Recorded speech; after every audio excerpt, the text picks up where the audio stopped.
अमित भारद्वाज हमारे साथ, हमारे सहयोगी इस वक्त जुड़ चुके हैं। राहुल भी हमारे साथ, हमारे सहयोगी इस वक्त मौजूद हैं। अमित, सबसे पहले आम आदमी पार्टी के अंदर किस तरह का मंथन चल रहा है? एक हवा की अगर बात करें, जैसे कि हमने हरियाणा चुनाव में भी देखा, हवा ऐसा लग रहा था कि कांग्रेस के पक्ष में है, लेकिन जीत बीजेपी की हुई।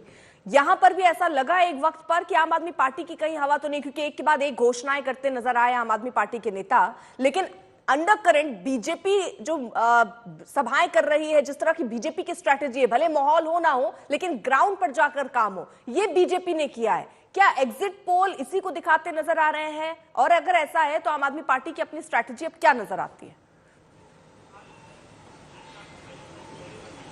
अर्पिता, देखिए, निश्चित रूप से एग्जिट पोल के जो आंकड़े हैं वो आम आदमी पार्टी को संतोषजनक नहीं लग रहे होंगे, और या यूं कहें उनको एक बड़े झटके के तौर पे इस वक्त दिख रहा होगा। ये जो आंकड़े आए हैं जिसमें आम आदमी पार्टी लगभग सभी एग्जिट पोल्स में काफी मेजोरिटी मार्क्स से काफी पिछड़ी हुई दिख रही है, और कुछ एग्जिट पोल्स में तो बिल्कुल ही खराब से खराब प्रदर्शन जो आप कह सकते हैं वो रिफ्लेक्ट कर रहा है। लेकिन आम आदमी पार्टी के अगर वरिष्ठ नेताओं की हम बात करें तो उनका ये मानना है कि 2013 में एग्जिट पोल्स ने आम आदमी पार्टी के एग्जिस्टेंस को ही नकार दिया था। आंकड़े सच्चाई में कुछ और आए। 28 सीटों को लाकर आम आदमी पार्टी सरकार बनाने में सफल रही थी। 15 में फिर से यही कहानी रही थी। 15 में फिर आम आदमी पार्टी ने प्रचंड बहुमत हासिल की, 67 सीटें।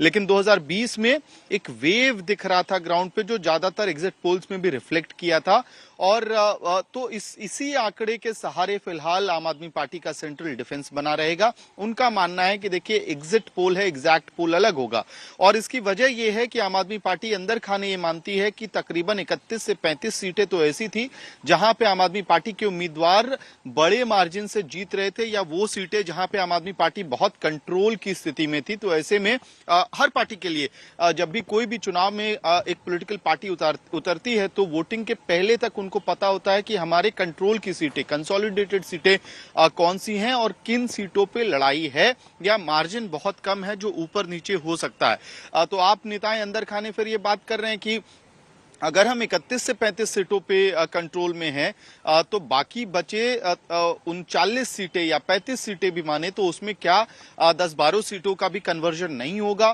तो फिलहाल ये स्थिति बनी हुई है। लेकिन निश्चित रूप से जो आंकड़े आए हैं, फिलहाल अगर एग्जिट पोल के आधार पर एक सवाल रखा जाए तो क्या आम आदमी पार्टी अगर सीटें कम आती है और कांग्रेस की सीटें मान लीजिए बढ़ती हैं, तो क्या दोनों साथ आ सकते हैं? इस बार कोई संभावना है ऐसी? अर्पिता, देखिए, मुझे नहीं लगता कि कांग्रेस पार्टी इस रिजल्ट के दिन भी कोई बहुत बड़ा फैक्टर बन के निकलेगी, और यही धारणा आम आदमी पार्टी के नेताओं के अंदर भी है। एकाक सीट, ओखला जैसी सीट अगर कन्वर्ट हो जाए तो वो बहुत बड़ा सरप्राइजिंग फैक्टर नहीं होगा, लेकिन लार्जली ऐसे कांग्रेस का कोई उस तरह का असर नहीं है। वोट काटने के, माइनॉरिटी वोट बैंक के डिविजन के अलावा ऐसा कोई असर ग्राउंड पे दिखा नहीं है। ठीक है, राहुल भी हमारे साथ है। राहुल, कांग्रेस पार्टी, क्योंकि देखिए संदीप दीक्षित लगातार हावी थे, एक के बाद एक बयान दे रहे थे, लेकिन जब एग्जिट पोल पर उनसे पूछा गया तो वो अपनी संभावनाओं को कम, वो यहां आम आदमी पार्टी को लेकर कई तरीके की बातें कर रहे हैं। वो कह रहे हैं कि आम आदमी पार्टी की जितनी सीटें कम दिखा रही है, इतनी भी नहीं आएंगी सीट, ये भी सही नहीं लगता। तो वो अपना पक्ष रख ही रहे हैं, आम आदमी पार्टी के लिए भी बैटिंग कर रहे हैं। देखिए, इसमें कतई दो राय नहीं है कि दिल्ली के अंदर कांग्रेस पार्टी एक नैरेटिव सेट नहीं कर पाई, लेकिन कांग्रेस पार्टी को लगता है कि ऐसी बहुत सारी सीट्स हैं जहां पर हमारे उम्मीदवार अच्छा चुनाव लड़ रहे हैं। संदीप दीक्षित लगातार नई दिल्ली में कैंपेन कर रहे थे अरविंद केजरीवाल के खिलाफ, और उनका खुद का ग्राउंड असेसमेंट ऐसा है कि उतना बेहतर नहीं कर पाई भाजपा जितना भाजपा कर सकती थी दिल्ली के अंदर, और अभी भी कम से कम जो जे कॉलोनी है, जुग्गी क्लस्टर का जो वोट है वो इंटैक्ट है आम आदमी पार्टी के साथ में, ऐसा उनका आकलन है। लेकिन कांग्रेस पार्टी का जो अपना आकलन है उसमें उनका ये मानना है कि कम से कम 3 से 4 ऐसी सीट्स हैं जहां पर कांग्रेस पार्टी जीतने की स्थिति में है, और तकरीबन 8 से 10 सीटें ऐसी हैं जहां पर वो बड़ा नुकसान कर सकती हैं। देखिए, एक बात तय है कि अगर कांग्रेस पार्टी का वोट शेयर अगर बढ़ रहा है तो इसका सीधा नुकसान आम आदमी पार्टी को होगा, क्योंकि इसका मतलब ये होगा कि एंटी बीजेपी वोट जो है वो डिवाइड हो गया है, और ऐसे में भाजपा को इसका फायदा मिलेगा।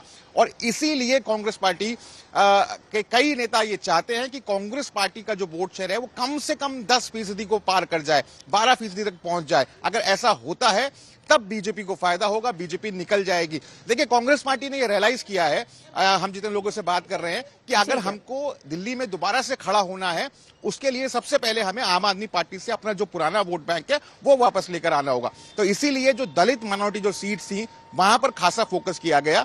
और अगर बात करी जाए आम आदमी पार्टी की, तो अभी भी जो भीतर खाने बात है वो यही है कि सरकार शायद आम आदमी पार्टी की ही बने, भले ही उसकी जो सीट्स हैं वो कम हो जाए, लेकिन अभी भी एक एज कांग्रेस पार्टी के जो भीतर खाने का मैं आपको सेंटिमेंट बता रहा हूं, भले ही कुछ सीट्स कम हो जाएं, लेकिन सरकार अगली आम आदमी पार्टी ही बनाएगी। तो कुल मिलाकर और आपने एक सवाल और पूछा था हमें से कि क्या गठबंधन की कोई संभावना है।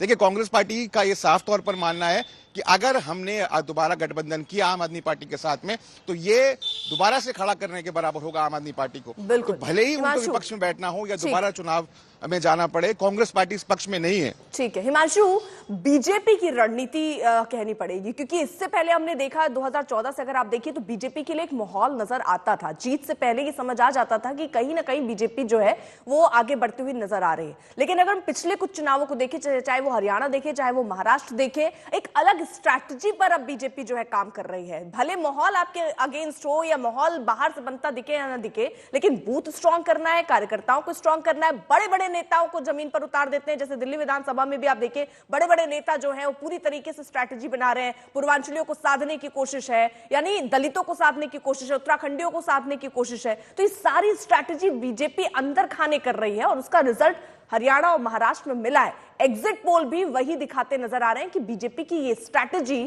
कारगर लग रही है। देखिए, बिल्कुल कहीं ना कहीं भारतीय जनता पार्टी की माइक्रो मैनेजमेंट की जो कोशिश है वो रंग लाती है, जिस तरीके से एग्जिट पोल में दिखाई दिया है। उसका सबसे बड़े कारण है वो भारतीय जनता पार्टी जो है हर चीज को बहुत छोटे लेवल से शुरू करना चाहती है। आप देखिए, दलित बैठक की उन्होंने 4500, महिलाओं की बैठक की 7500 बैठकें जो कमरों में, बंद कमरों में हुई हैं। मुस्लिम समाज में उन्होंने बैठकें की 1700 जो बंद कमरों में की हैं। उसके अलावा माइक्रो मैनेजमेंट देखिए, आंध्र प्रदेश से लोग आए, बड़े नेता आए, जहां आंध्र प्रदेश के लोग रहते हैं, 3.5 लाख मतदाता हैं आंध्र प्रदेश के। तमिलनाडु से जो है अपने नेताओं को लेके आए, जहां तमिल लोग रहते हैं। आप देखिए, बंगाल के जो लोग हैं, उत्तराखंड के जो लोग हैं, उनके लिए अलग स्ट्रेटेजी, वहां के लोकल लीडर्स को लाकर यह एश्योर किया गया कि भारतीय जनता पार्टी आएगी तो वो सब कुछ देगी जो आम आदमी पार्टी दे रही है, यानी मोदी की गारंटी है। अरविंद केजरीवाल की जो फ्री बीज की राजनीति थी उसको भारतीय जनता पार्टी ने काउंटर किया। उन्होंने ये कहा कि 2100 की जगह हम 2500 रुपए महिलाओं को देंगे और जो योजनाएं चल रही हैं आम आदमी पार्टी की उनको चलने देंगे, उनको बंद नहीं करेंगे। तो एक स्ट्रेटेजी भारतीय जनता पार्टी की ये भी रही कि फ्री बीज में बढ़ाना और साथ में माइक्रो मैनेजमेंट। इस माइक्रो मैनेजमेंट का फायदा जो है उन्हें है। नई दिल्ली सीट का उदाहरण देता हूं अर्पिता आपको। नई दिल्ली सीट में सभी सांसद और मंत्री रहते हैं। उनके जो पर्सनल स्टाफ हैं, जो पीए हैं, एपीएस हैं, उनके साथ बैठक की विप्लव देव ने, प्रवेश वर्मा ने, पार्टी के और अन्य नेताओं ने उनको कहा कि आप अपने स्टाफ क्वार्टर्स में और साथ ही साथ जो आपके आसपास घर हैं उनके स्टाफ क्वार्टर्स को भी जाके आप एड्रेस कीजिए, उन्हें बताइए कि भारतीय जनता पार्टी का जो मोटिव है, किस तरीके से काम करेगी, क्या आपको डिलीवर देगी। ये इस तरीके की micro management Bharatiya Janata party ने की और उसके साथ साथ 40-40 सभाएं एक एक दिन में भारतीय जनता पार्टी ने की हैं। अगर आप देखें, गृह मंत्री अमित शाह हो, जेपी नड्डा हो, राजनाथ सिंह हो, ये तमाम, प्रधानमंत्री नरेंद्र मोदी ने 3 सभाएं की। भारतीय जनता पार्टी दिल्ली के जो अध्यक्ष हैं वीरेंद्र सचदेवा, उन्होंने चुनाव नहीं लड़ा। उन्होंने कहा कि मैं इन 70 सीटों की मैनेजमेंट को देखूंगा कि किस तरीके से जो है वो मैनेज किया जा सकता है। तो ये मैनेजमेंट भारतीय जनता पार्टी को फायदा दे सकती है, क्योंकि भारतीय जनता पार्टी का जो वोट शेयर है 2013 से अगर आप देखेंगे 20 तक वो 38% था। 40 में जो कॉर्पोरेशन इलेक्शन हुए, मैंने पहले भी कहा 40% से ज्यादा भारतीय जनता पार्टी को वोट मिला। तीनों लोकसभा में देखेंगे तो भारतीय जनता पार्टी को 50% से ज्यादा मत मिले हैं। तो जो फ्लोटिंग वोटर है, वो फ्लोटिंग वोटर को रोकने की कोशिश भारतीय जनता पार्टी ने इस बार बहुत बेहतरीन तरीके से की है। ठीक है, तो यानी देखिए, बीजेपी की जो स्ट्रैटेजी थी वो कारगर साबित हो रही है।